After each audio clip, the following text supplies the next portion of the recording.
S, ಈಗ ನೋಡಿ, ಹಿರಿಯರು ಮುಖ್ಯಮಂತ್ರಿ ಚಂದ್ರ ಅವರು ಬಹಳ ಮಾರ್ಮಿಕವಾಗಿ ಮಾತನಾಡಿದರು, ಬಹಳ ಸೂಕ್ಷ್ಮತೆಯಿಂದ ಮಾತಾಡಿದರು, ಸರಳತೆಯಿಂದ ಮಾತಾಡಿದರು, ಒಂದು ಪದ ಪ್ರಯೋಗ ಮಾಡಿದರು. ಅದು ಯಾಕೆ ಹೇಳಿದರು ಅಂತ ಹೇಳಿದರೆ, ರಾಜಕಾರಣ ಹೆಂಗೆ ನಡೆಯುತ್ತೆ, ತೋಳ್ಬಲ, ಧನಬಲ, ಜನಬಲ ಅನ್ನೋದರಲ್ಲಿ ಒಂದು ಸ್ವಲ್ಪ ದರ್ಪ ಜಾಸ್ತಿ ಇರುತ್ತೆ. ಆ ದರ್ಪ ನಮ್ಮಲ್ಲಿ ಇಲ್ಲ ಅನ್ನೋ ಮಾತನ್ನು ಹೇಳೋಕ್ಕೆ ಆ ಪದ ಪ್ರಯೋಗ ಮಾಡಿದರು ಅಂತ ನಾನು ಭಾವಿಸ್ತೇನೆ.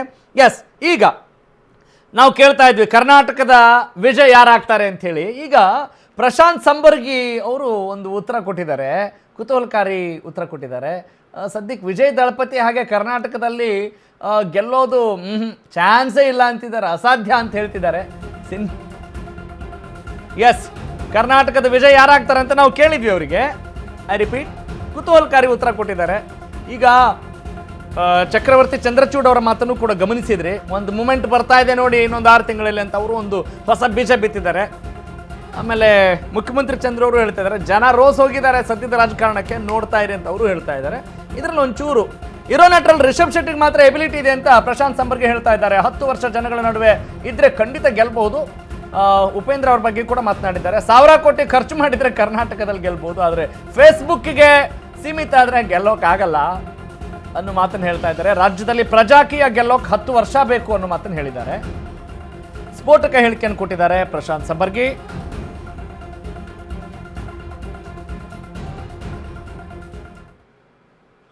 ಇರಬೇಕು ಅಂದ್ರೆ ನಾನು ಕರ್ನಾಟಕನ ಆಳ್ಬೇಕು, ಕರ್ನಾಟಕದ ಜನತೆಗೆ ಒಳ್ಳೇದು ಮಾಡಬೇಕು ಅನ್ನೋ ಒಂದು ದಿಟ್ಟ ಭಾವನೆಯಲ್ಲಿ ಒಂದು ಪ್ಲಾನಿಂಗ್ ಮಾಡಿಕೊಂಡು ನನ್ನ ಚರಿಷ್ಮಾ, ನನ್ನ ಸ್ಟಾರ್ ಫ್ಯಾನ್ಸು, ನನ್ನ ಒಂದು ಫ್ಯಾನ್ ಫಾಲೋಯಿಂಗ್ ಅನ್ನು ರಾಜಕೀಯಕ್ಕೆ ಬಳಸ್ಕೋಬೇಕು ಅನ್ನುವ ಒಂದು ಲಾಂಗ್ ಟರ್ಮ್ ಸ್ಟ್ರಾಟಜಿಯನ್ನು ಯಾವ ಕರ್ನಾಟಕ ಸ್ಟಾರ್ಗೂ ಇಲ್ಲ. ಮುಂದಿನ ದಿನಗಳಲ್ಲಿ ಏನಾದರೂ ಪ್ರಯತ್ನ ಪಡಬೇಕು ಅಂದರೆ ಯಶ್ ಅವರಿದ್ದಾರೆ, ಅನೇಕ ಲೇಕ್ಸ್ ಆಗಿರ್ಬೋದು ಅಥವಾ ವಿಲೇಜ್ ಡೆವಲಪ್ಮೆಂಟ್ ಆಗಿರ್ಬೋದು ಮಾಡ್ತಾ ಇದ್ದಾರೆ, ಅಥವಾ ರಿಷಬ್ ಶೆಟ್ಟಿ ಇರ್ಬೋದು, ಅವರಿಗೆ ಬಂದಿರತಕ್ಕಂಥ ಕಾಂತಾರ ಫೇಮು ಮತ್ತು ಅನೇಕ ಮಂಗಳೂರಿನ ಕರಾವಳಿ ಶೈಲದ ಅನೇಕ ಕೆಲಸಗಳನ್ನು ಮಾಡ್ಕೊಂಡು ಬಂದಿದ್ದಾರೆ. ಎಲ್ಲೋ ಒಂದು ಕಡೆ ಅವರು ಪ್ರಯತ್ನ ಮಾಡಿದ್ರೆ ಮುಂದಿನ 10 ವರ್ಷಗಳಲ್ಲಿ ಸಾಧ್ಯತೆಗಳಿದೆ.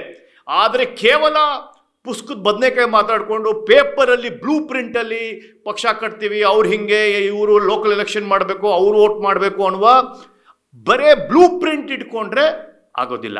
ಅನೇಕ ನಟರು ಬ್ಲೂ ಪ್ರಿಂಟನ್ನು ಚೆನ್ನಾಗಿ ಎಕ್ಸ್ಪ್ಲೇನ್ ಮಾಡ್ತಾರೆ ಟಿ ವಿಯಲ್ಲಿ, ಆದರೆ ಕಾರ್ಯರೂಪಕ್ಕೆ ಬರಬೇಕು ಅಂದರೆ it's very difficult. So what if Vijay Thalapathy ಥರ ನೀವೇನಾದರೂ ಕರ್ನಾಟಕದಲ್ಲಿ ಬರಬೇಕು ಅಂದರೆ ಸತತ 10 ವರ್ಷ 12 ವರ್ಷ ಪಬ್ಲಿಕ್ ಲೈಫಲ್ಲಿ ಮತ್ತು ಸಾಮಾಜಿಕ ಜೀವನದಲ್ಲಿ ಇದ್ರೆ ಮಾತ್ರ ಸಾಧ್ಯ ಅಂತ ನನ್ನ ಅನಿಸಿಕೆ. ಉಪೇಂದ್ರ ಅವರಿಗೆ ಏನಾದರೂ ಪ್ರಜಾಕೀಯ ಮಾಡಬೇಕು ಅಂದರೆ ಒಬ್ಬರು 1000 ಕೋಟಿ ಅವರು ಕೊಡಬೇಕು ಫಂಡ್. ಆ 1000 ಕೋಟಿ ನಂದಲ್ಲ, ಇದು ನಾನು ಜನರ ಸೇವೆಗೆ ಇಟ್ಕೊತೀನಿ ಅಂತ ಏನಾದರೂ ಮಾಡಿದ್ರೆ ಪ್ರಜಾಕೀಯ ಒಂದು ಉತ್ತಮ ಪಕ್ಷ ಆಗುತ್ತೆ. ಉಪೇಂದ್ರ ಅವರು ಮುಖ್ಯಮಂತ್ರಿ ಆಗ್ತಾರೆ. ದುಡ್ಡೂ ಉಳಿಬೇಕು, ನೆಂಟರು ಬರಬೇಕು, ಅಕ್ಕಿನೂ ಖಾಲಿ ಆಗಬಾರ್ದು ಅಂದರೆ ಇದು ಕೇವಲ ಸೋಷಿಯಲ್ ಮೀಡಿಯಾದಲ್ಲಿ ಮಾತ್ರ ಸೀಮಿತವಾಗಿರ್ತಕ್ಕಂಥ ಒಂದು ಬ್ಲೂ ಪ್ರಿಂಟ್ ಇರ್ತಕ್ಕಂಥ ಒಂದು ಪಕ್ಷ ಆಗುತ್ತೆ. ಅದು ಫೇಸ್ಬುಕ್ಕಲ್ಲಿ ಮಾತಾಡಲಿಕ್ಕೆ, ಟಿ ವಿ ಡಿಬೇಟಲ್ಲಿ ಮಾತಾಡಲಿಕ್ಕೆ ಮಾತ್ರ ಸೀಮಿತ ಆಗಿರುತ್ತೆ. ಗ್ರೌಂಡ್ ರಿಯಾಲಿಟಿ ಮತ್ತು ಜನರ ಮಧ್ಯೆ ಹೋಗ್ಲಿಕ್ಕೆ ಇದು ಪ್ರಶಾಂತ್ ಸಂಬರ್ಗಿ ಅವರ ಮಾತು, ಅವರ ಅಭಿಪ್ರಾಯವನ್ನು ಅವರು ವ್ಯಕ್ತಪಡಿಸಿದ್ದಾರೆ. ಯಾಕಂತ ಹೇಳಿದ್ರೆ ಒಬ್ಬೊಬ್ಬರ ಸಿದ್ಧಾಂತ ಒಂದೊಂದು ರೀತಿ ಇದೆ. ಈಗ ಭ್ರಷ್ಟಾಚಾರ ಮುಕ್ತ ಸಮಾಜವನ್ನು ಮಾಡಬೇಕು ಅಂಥೇಳಿ ಆಮ್ ಆದ್ಮಿ ಪಕ್ಷ ಒಂದು ಚಳವಳಿಯ ಮೂಲಕ ಬಂತು. ಜೊತೆಗೆ ಆರೋಗ್ಯ ಮತ್ತು ಶಿಕ್ಷಣ ಉಚಿತವಾಗಿ ಕೊಟ್ಟರೆ ಚೆನ್ನಾಗಿರುತ್ತೆ ಅನ್ನೋ ಭಾವನೆಯನ್ನು ಅದನ್ನು ಬಿತ್ತಿ ಬಂದಿದ್ದಾರೆ. ಉಪೇಂದ್ರ ಅವರು ನೋ ಕಾಸ್ಟ್ ನೋ ಕ್ಯಾಶ್ ಅನ್ನೋ ವಿಚಾರ ಇರುವಾಗ 1000 ಕೋಟಿ ಕೊಟ್ಟರೆ ಆಗುತ್ತೆ, ಯಾರೋ ಸ್ಪಾನ್ಸರ್ ಮಾಡಿದರೆ ಆಗುತ್ತೆ ಅನ್ನೋ ಮಾತೇ ಇಲ್ಲಿ ಅದಕ್ಕೆ ಒಪ್ಪಿತವಾಗಲ್ಲ, ಅಪ್ಲೈ ಆಗಲ್ಲ. ಓಕೆ, ಒಬ್ಬೊಬ್ಬರು ಒಂದೊಂದು ಸಿದ್ಧಾಂತ, ಅವ್ರ ಸಿದ್ಧಾಂತದಲ್ಲಿ ಏನಾದ್ರು ತಪ್ಪಿದೆ ಅಂತ ಯಾರು ಹೇಳೋಕ್ಕಾಗತ್ತಾ? At this point of time ಈ ಪ್ರೆಸೆಂಟ್ ಸಿಚುವೇಷನಲ್ಲಿ ಜನರಿಗೆ ಅದು ಅರ್ಥ ಆಗೋಕ್ಕೆ ಕಷ್ಟ ಆಗ್ತಿದೆಯಾ?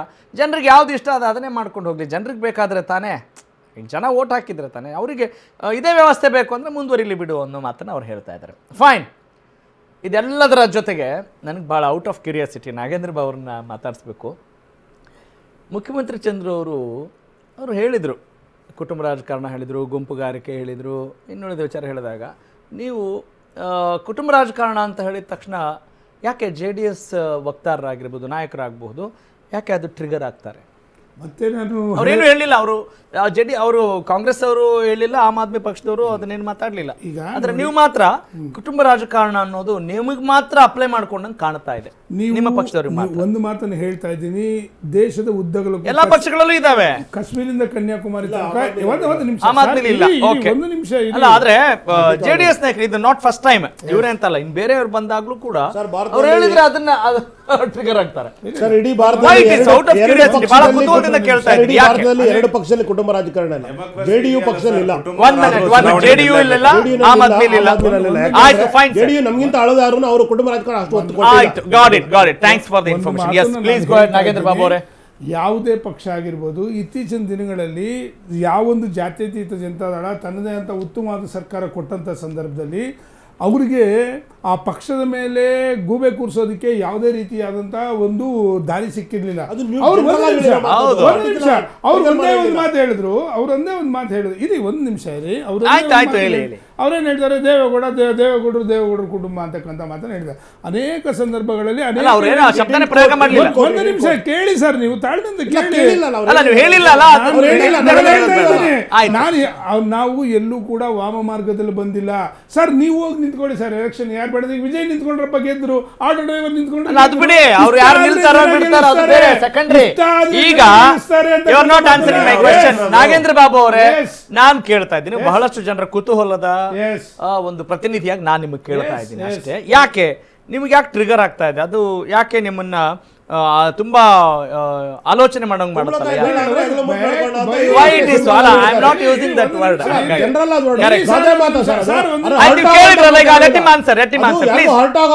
ಆಯ್ತು, ಅದನ್ನ ಅವ್ರು ಮಾತಾಡ್ಲಿ, ಉತ್ತರ ಕೊಡಿ, ಕ್ರಿಸ್ಪ ಹೇಳಿ ಸರ್. ಒಂದು ನಿಮಿಷ ಹೇಳಿ ಸರ್, ಹೇಳಿ.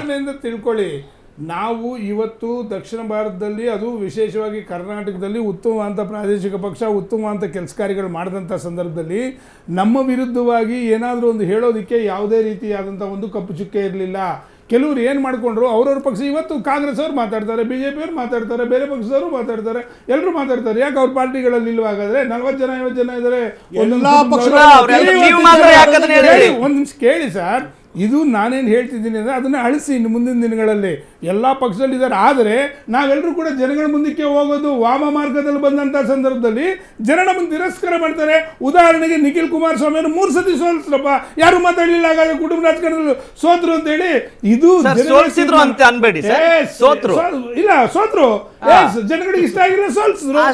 ನಾಳೆ ಬೆಳಿಗ್ಗೆ ಇಷ್ಟ ಆಗುತ್ತೆ.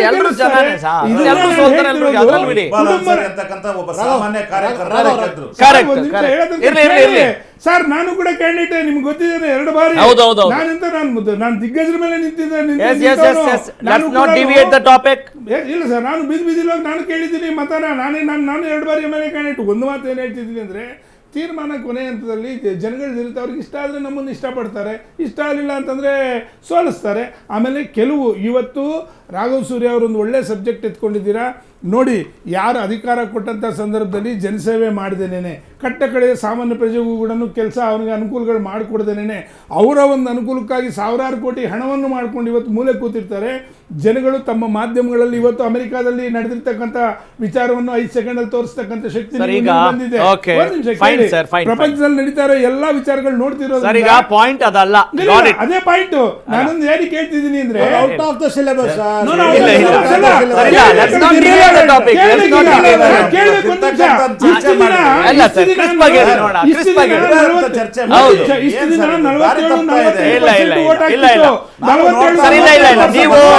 ಈ ವೇದಿಕೆಯನ್ನ ಬೇರೆ ಅದು ಬೇರೆ ಜಾಗೃತಿ ಆಗ್ತಾ ಇದ್ದಾರೆ. ಹೌದು, ಈಗ 1 ಮಿನಿಟ್ ಸರ್, ಒಂದ್ ನಿಮಿಷ I will allow you. ಈಗ ನೋಡಿ ಸರ್, ಪಾಯಿಂಟ್ ಬಂದಿದ್ದು ಒಂದೇ. ನಿಮಗೆ ಹೇಗಿದೆ ಅಂದ್ರೆ ಅದನ್ನ ನೀವು ಸಮರ್ಥನೆ ಮಾಡ್ಕೊಳ್ಳೋಕೆ ಕಷ್ಟ ಆಗತ್ತೆ ಕುಟುಂಬ ರಾಜಕಾರಣ ಅಂತ ಹೇಳಿದ್ರೆ. ಯಾಕಂತ ಹೇಳಿ ನೋಡಿ ಸರ್, ಯಾಕೆ ನೀವೊಬ್ಬರೇ ಪ್ರಶ್ನೆ ಕೇಳಿದ್ದು ಅದನ್ನ, ಪ್ರಾದೇಶಿಕ ಪಕ್ಷ ಟಿವಿಕೆ. ಹಾಗಾದ್ರೆ ಒಂದು ಮಾತ್ರ ಕೇಳ್ತಾ ಇದ್ದೀನಿ, ಮುಖ್ಯಮಂತ್ರಿ ಚಂದ್ರ ಅವ್ರನ್ನ, ನೀವು ಇದ್ದಿದ್ದು ಬಿಜೆಪಿಯಲ್ಲಿ, ಆಮ್ ಆದ್ಮಿಗೆ ಹಾಕೋದ್ರಿ, ನಿಮ್ಮ ನಿಮಿಷಕ್ಕೂ ನಿಮ್ಮ ಒಂದು ಅಭಿಪ್ರಾಯಗಳು ಬದಲಾಗುತ್ತಾ? ನೋಡಿ, ಒಂದು ನಿಮಿಷ ಹೇಳ್ತಿದ್ದೀನಿ, ಇಲ್ಲಿದ್ದಾಗ ಇಲ್ಲಿ ಚಂದ, ಅಲ್ಲೋದ್ಮೇಲೆ ಅಲ್ಲಿ ಚಂದ. ದಿನ ಬೆಳಗಾದ್ರೆ ನಾವು ಪಾರ್ಟಿಗಳು ಬದಲಾವಣೆ ಮಾಡಿಲ್ಲ. ನಾನು ಹುಟ್ಟಿದಾಗಿನ ಒಂದೇ. ಅದಕ್ಕಿಂತ ಹೆಚ್ಚಾಗಿ ಒಂದ್ ನಿಮಿಷ ಸರ್, ಒಂದ್ ನಿಮಿಷ. ಈಗ ಅವರವರ ಅಭಿಪ್ರಾಯದ ಪ್ರಕಾರ ಹೋಗ್ತಾ ಅದು ಜನರಿಗೆ ಯಾವುದು ಪ್ರಾಬ್ಲಮ್ ಮಾಡಲ್ಲ ಅಲ್ವಾ? ಒಂದ್ ನಿಮಿಷ ಐ ವಿಲ್ ಅಲೋ ಯು. ಒಂದ್ ನಿಮಿಷ ಸರ್, ಜನರಿಗೆ ಅದರಿಂದ ಅನ್ಯಾಯ ಆಗಲ್ಲ. ಒಂದ್ ನಿಮಿಷ ರೀ, ಒಂದ್ ನಿಮಿಷ ಅದು ಅನುಕೂಲ ಸಿದ್ಧವಾಗಿ ಅಲ್ಲ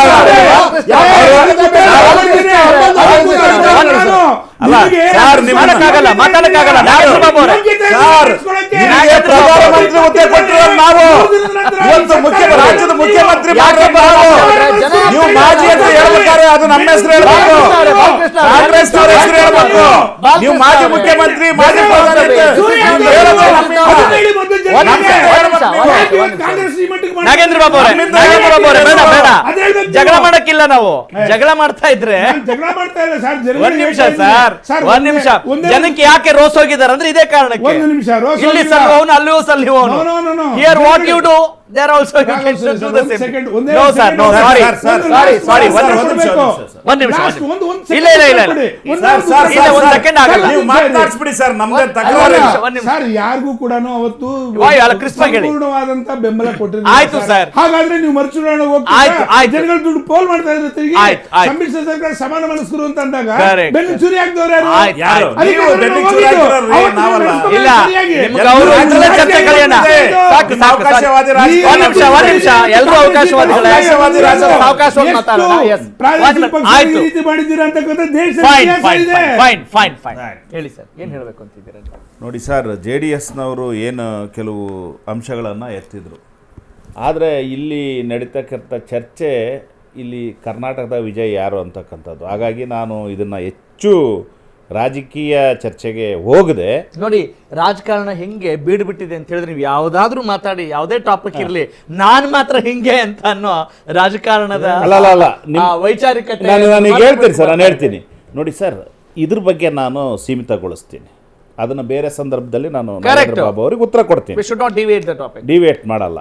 ನೋಡಿ, ಇಲ್ಲಿ ಪ್ರಮುಖವಾಗಿ ಇವತ್ತು ಚರ್ಚೆ ಆಗ್ತಕ್ಕಂಥದ್ದು ವಿಜಯ್ ಸಿನಿಮಾ ನಟ ತಮಿಳುನಾಡಿನಲ್ಲಿ ರಾಜಕಾರಣಕ್ಕೆ ಎಂಟ್ರಿ ಆದ್ರು, ಮಾಸ್ ಇತ್ತು.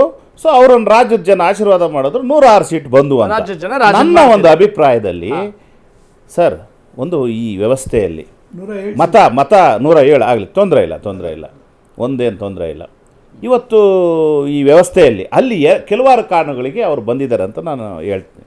ಒಂದೇನು, ಸೊ ಅಲ್ಲಿನ ಒಂದು 2 ಏನು ರಾಜಕೀಯ ಪಕ್ಷಗಳಿತ್ತು. ಸೊ ನಾನು ಇದನ್ನು ಪೊಲಿಟಿಸೈಸ್ ಮಾಡದೆ ಹೇಳ್ತಾ ಇದ್ದೀನಿ. ಅದರ ಒಂದು ವಿರೋಧವಾಗಿ ಕೂಡ ಥರ್ಡ್ ಫ್ರಂಟ್ ಅನ್ನೋ ಒಂದು ಕಾರಣಕ್ಕೆ ವಿರೋಧವಾಗೂ ಬಂದಿರ್ಬೋದು. ಎರಡನೇದಾಗಿ, ಸೊ ಬರೇ ಕೇವಲ ಇವತ್ತು ರಾಜಕಾರಣದಲ್ಲಿ ಸಿನಿಮಾ ನಟರು, ಫೇಸ್ ವ್ಯಾಲ್ಯೂ, ಮಾಸ್ ವ್ಯಾಲ್ಯೂ ಇಷ್ಟೇ ವರ್ಕೌಟ್ ಆಗಲ್ಲ. ಯಾಕಂತ ಹೇಳಿದ್ರೆ ಇವತ್ತು ಸಿನಿಮಾ ನಟರು ಈ ರಾಜಕೀಯ ವ್ಯವಸ್ಥೆಯಲ್ಲಿ ಹೊಸದೇನಲ್ಲ. ಇವತ್ತು ನೋಡಿ, ಈ ಸಿನಿಮಾ ನಟರಿಗೆ ಈಗ NTR ಅವರು ಸಾಧನೆ ಮಾಡಿದ್ರು. ಅದೇ ಕರ್ನಾಟಕಕ್ಕೆ ಬಂದರೆ ಅಂಬರೀಷ್ ರವರು ರಾಮನಗರಕ್ಕೆ ಜನತಾದಳ ಪಕ್ಷ ಅಧಿಕಾರದಲ್ಲಿತ್ತು, ಮುಖ್ಯಮಂತ್ರಿಗಳು ಇದ್ರು, ದೇವೇಗೌಡರು. ಅಲ್ಲಿ ನಿಲ್ಸಿದ್ರೆ ಅಲ್ಲಿ ಅಂಬರೀಷ್ ರವರು ಸೋತರು. ಒಂದ್ ನಿಮಿಷ ಸರ್, ಒಂದ್ ನಿಮಿಷ. ರಮ್ಯಾ ಅವರು ಗೆದ್ರು ಕೂಡ, ಜಗ್ಗೇಶ್ ಅವರು ಕೂಡ ಗೆದ್ದಿದ್ದಾರೆ, ಸೋತಿದ್ದಾರೆ. ಸೊ ಇವತ್ತು ಅನೇಕ ಏನೋ ಇಂಡಸ್ಟ್ರಿಯಲಿಸ್ಟು ಕೂಡ ಈ ಡೆಮೋಕ್ರಸಿನಲ್ಲಿ ಗೆದ್ದಿದ್ದಾರೆ, ಸೋತಿದ್ದಾರೆ. ಇವತ್ತು ಡೆಮೋಕ್ರಸಿನ ಸರ್ ಕರ್ನಾಟಕದ ರಾಜಕಾರಣಕ್ಕೆ ಹೇಳೋದಾದ್ರೆ ಇವತ್ತು ನೋಡ್ರಿ, ಇವತ್ತು ಡೆಮೋಕ್ರಸಿನಲ್ಲಿ ಎಲ್ಲರಿಗೂ ಅವಕಾಶ ಇದೆ.